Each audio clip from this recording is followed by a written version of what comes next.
Hello everyone, welcome to a new chess video. In this video, I'm going to show you the best opening trap you can use with the black pieces, and believe me, I'm not exaggerating.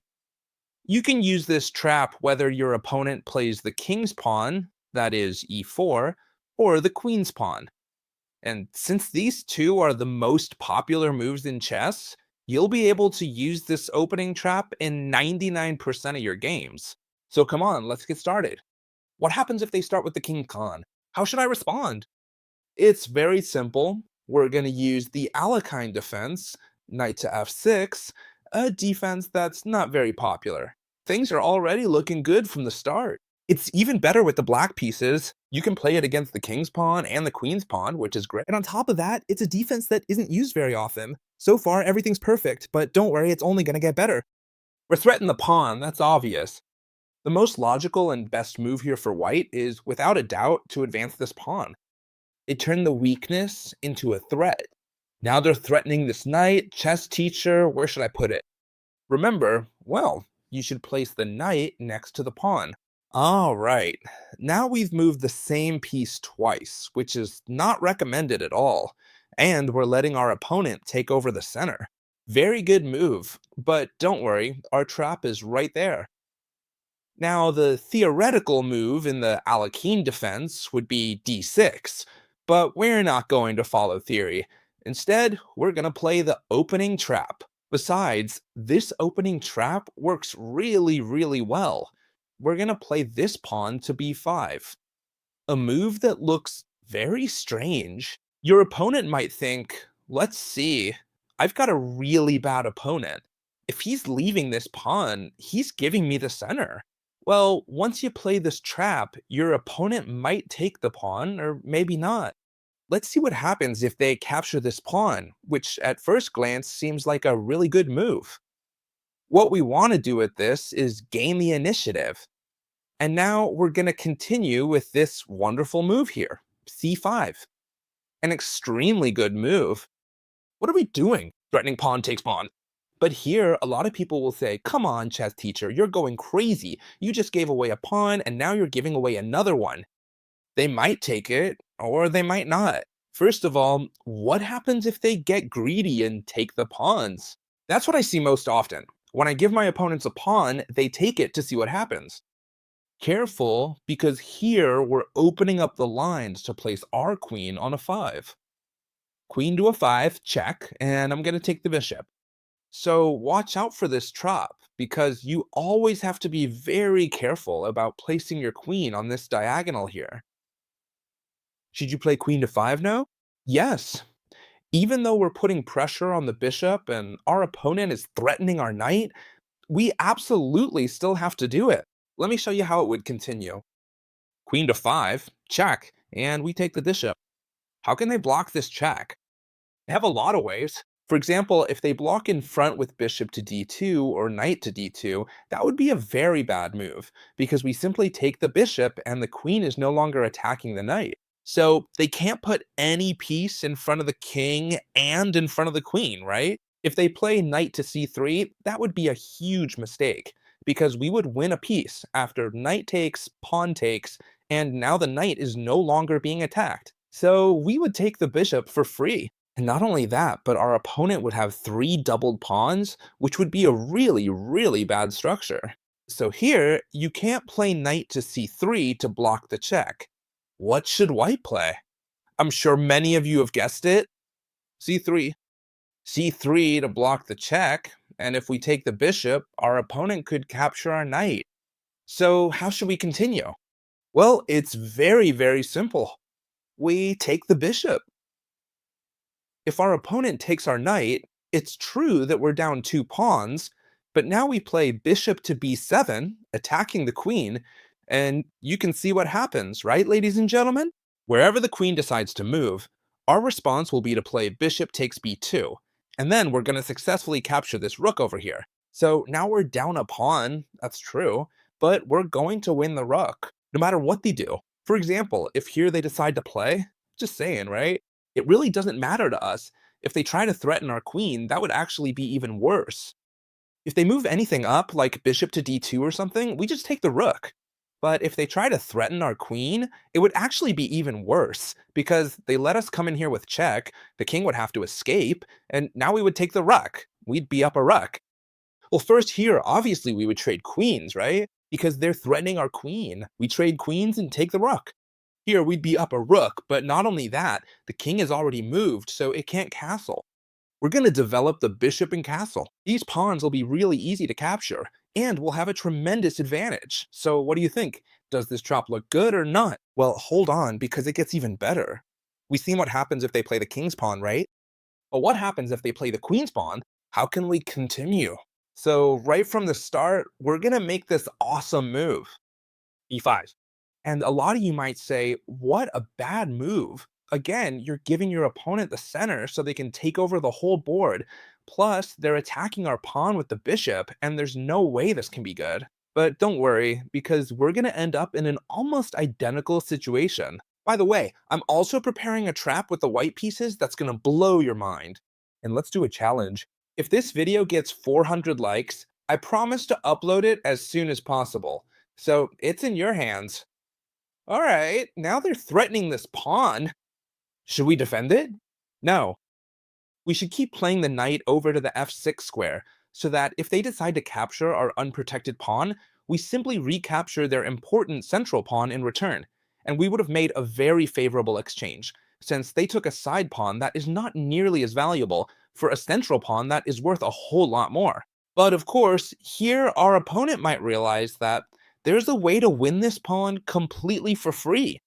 It's true that we're threatening a pawn exchange, but if they push this threatened pawn forward, attacking our knight, then they'll be able to capture this pawn. And that's correct. However, this is starting to sound familiar, isn't it? The knight goes next to the pawn, and when they capture, we're in the same situation as before. And notice that now they've started with the queen's pawn. How are we going to continue? You remember, right? c5, Kimiv.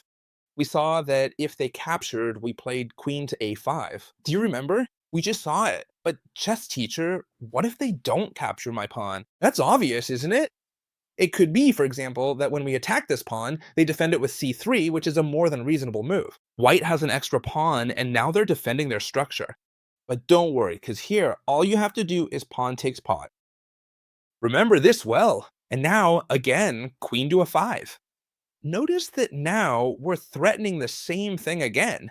Check, and I'm going to take the bishop, but now it's even better than before, because the queen is blocked by the pawn and won't be able to recapture the knight. So if they defend with either queen to d2, bishop to d2, or knight to d2, what are we going to do? Well, we're going to capture the bishop completely for free. So what should they do? They should play knight to c3, but it's exactly the same, because we'll simply take knight for knight, pawn takes knight. And now be careful not to take here, because they would just play bishop to d2 and defend the rook. You should take the bishop, and you'll be up a piece. Notice something. 5 or 6 moves have passed, and you already have an extra piece. You have no idea how many games I've managed to win just with this trap. But there's more. All right, first we play the knight. Now we come here, they take the center, and we play b5. You know what I mean, right? If they play the queen's pawn first, then you do it the other way around. We've seen both ways. So here, what's going on? When they captured this pawn, we played c5, remember? And we've seen that whether they capture this pawn or not, they're lost. If they play c3, they're lost too. But they might make other moves, like c4, for example. This is a move you need to know, since now it seems like our whole plan has fallen apart. They're threatening our knight. We can't come here to take the bishop because this pawn is defending the bishop. It looks like now white has a big advantage. But don't worry, your friend chess teacher is here to tell you what you need to do to win. Just remember that, okay? Leave a like if you want to see the trap with the white pieces. What are we going to do when they attack our knight? Sacrifice the knight, pawn takes pawn. Again, they might take it or they might not. That's why I like these videos so much, because I try to give you all the most logical answers. That way, no matter what your opponents do, you'll have it under control. What happens first of all if they take that knight you're giving away? It's the most logical thing in the world. Well, by capturing this knight, we would simply come in again with queen to a5, check, and take the bishop.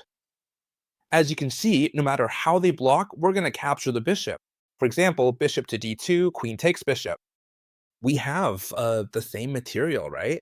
We have a pawn for a pawn and a piece for a piece. But not only that, now we're threatening this pawn, we're threatening this pawn. If we take this pawn, that one will fall too. We're also threatening this one. In other words, our position is so much better, we can also place this bishop here to control this diagonal that they won't be able to do anything. Careful, this is very important. When they play c4 against you, the right move is to give up the knight. But if they capture it, it's very simple. Queen here, I recover the bishop and end up better. But here, white has a much better move. You need to be careful. The best move for white is queen takes d4. They get the pawn back. Now white is up a pawn. They're threatening this knight. Queen to a5 wouldn't work anymore because the bishop is defended by the pawn. So chess teacher, what do I do here? I'm down a pawn with a lonely knight in the center, now under attack. What should I do? Don't worry, because here we have a very, very good move. We're going to jump with the knight to b4. The threat is obvious. What are we threatening? Well, if it were our turn again, we'd play knight to c2, check, take the queen, and take the rook. A textbook triple attack. But, well, white has a very natural way to defend this square with knight to a3. We could continue at the 6, a very good move, and we'd be left with a slightly better position. However, the move I like the most here, and the one that's going to help you win a lot of games, is queen to a5 again. Notice that if you really study this video, you'll be able to win a ton of games, because it's a goldmine. If I tell you now, very well, I'm threatening discovered checks here to take the queen to take the rook. How would you stop this discovered attack? I'm sure that many of you would play bishop to d2, if not the majority, and that's what your opponents are always going to play, bishop to d2. Well, you know what? You've already lost. There's an absolutely brutal move here, and I'm going to give you 3 seconds to see if you can find it. Come on, let's go. 1, 2, 3. Here's the spectacular move. Queen takes knight. An incredible queen sacrifice. We eliminate the defender of the c2 square, and now we jump in with the knight. Check, rook, queen. No matter where they move, we're going to snatch the queen. And we end up with an extra piece. Look, 1, 2, 3, 4. 1, 2, 3. And not only that, the king can't castle anymore. We're threatening over here. The opponent's pawn structure is a complete disaster. This position is completely winning. Hold on, because the best part is yet to come. When you play c5, there's a very tempting move for white that actually seems to be their best option. This bishop has already done its job by capturing that pawn. Their best move seems to be retreating it to c4 while threatening this knight here. Is it possible that they'll play that against you? Obviously, it's possible. They're threatening our knight. What should we do? Well, pay attention. We're gonna give it away anyway. Why? Because it doesn't matter if they capture this knight or not. Whenever they capture it, we'll have queen to a5 check available and we'll get the knight back. That's why this tactic works so well. If they don't capture this knight, we'll just defend it with bishop to b7. This knight will be super strong here in the center, and we can reinforce it with e6 as well, and this bishop will come out. Quite obviously, the very best idea white has in this position is to capture this knight. So how should we continue? Queen to a5, check. It doesn't matter to us how they block, that's obvious. No matter what they use to block, we're going to capture this bishop. And the best part isn't just that we've captured the bishop, because they've also captured a knight, so we're even in material. However, we're in a much better position. Our diagonals are open, and best of all, we're attacking this pawn and we're attacking this pawn. 2 pawns? Moves like queen to f3 to defend this one don't work, because we take this one. The move f3 doesn't work either, because we take the other way. There's only one move that works to defend both pawns, and that's knight to f3.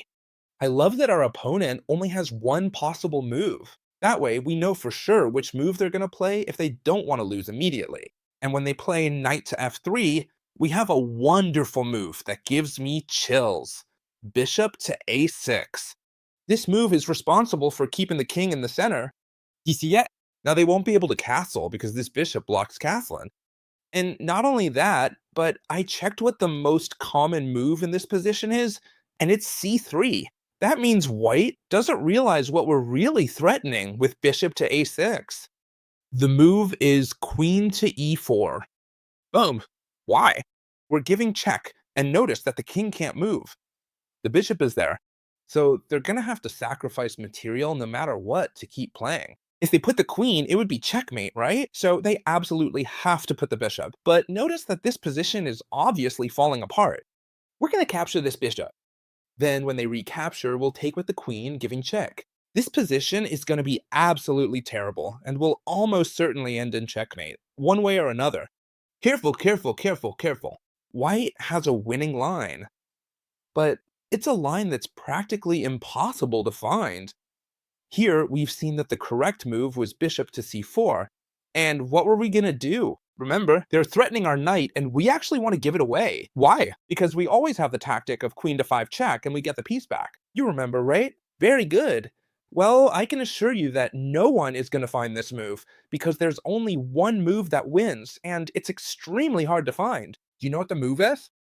Knight to c3, completely giving away this knight. You see how strange this move is?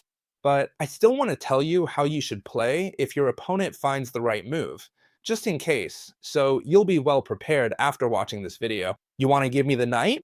Alright then, I'll take it. You take the knight, and now we're in the game. They capture yours, and on top of that, they attack your rook. Well, of course, here they're threatening your rook. If we captured here, they would capture over there, and that rook would be in trouble. We're not going to do that. What move do we love? Queen to f5. Your opponent won't see it coming, because now we're setting up a very, very interesting discovered attack here. If your opponent captures your pawn, just stay calm, right? Queen takes pawn, check, we attack here, and we're gonna take this pawn with check. So this would be a very bad idea for the white pieces. What should they do? Without a doubt, obviously, take the rook. We're giving away a rook completely for free. They have to take the bait. And now we need to continue with the next move. It's important to really remember this order, okay? Make sure you remember, get your antennas ready. Pawn takes pawn, discover check. There's only one move that works here, because if, for example, they block with the queen, we would do queen takes queen and then capture, promoting to another queen. So they have to block with bishop to d2. A very interesting move. The queen is attacking us. If we capture here and promote to another queen, they would simply capture and we're attacked here. So what do we have to do? Promote? No. Really remember this. That's why I'm telling you. First, super important, capture the e5 pawn with check, because now we're putting the queen on the same diagonal as the pawn. So when we promote, this pawn will be defended. You see the difference? That is, now once they defend against this check, it really doesn't matter. We're going to promote, but we're going to promote to another queen. So check with this queen. They can't block here because of this one, and they can't block here either because it would be checkmate. In other words, they've tried to play in the best way possible, but what they don't know is that we're going to sacrifice the rook to put them in trouble again. So this has been a truly amazing trap. Remember, if we reach 400 likes, I'm going to post an incredible trap with the white pieces. I promise you, you want to see it. So I hope you loved this video. Subscribe to the channel so you don't miss any of the upcoming videos. And as always, we'll see each other tomorrow in the next video, friends. Bye.